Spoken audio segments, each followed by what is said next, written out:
Assalomu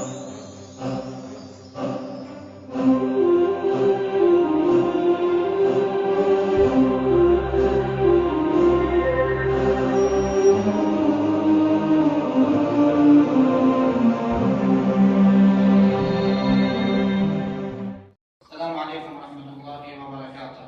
Hurmatli mehmonlar, xush kelibsizlar bu yaratilish tarixi muzeyiga. Bu muzeyning maqsadi shundan iboratki, biz Alloh taoloning maxluqotlaridan qisqacha ma'lumot olamiz, boshlanishidan yakunlanishigacha.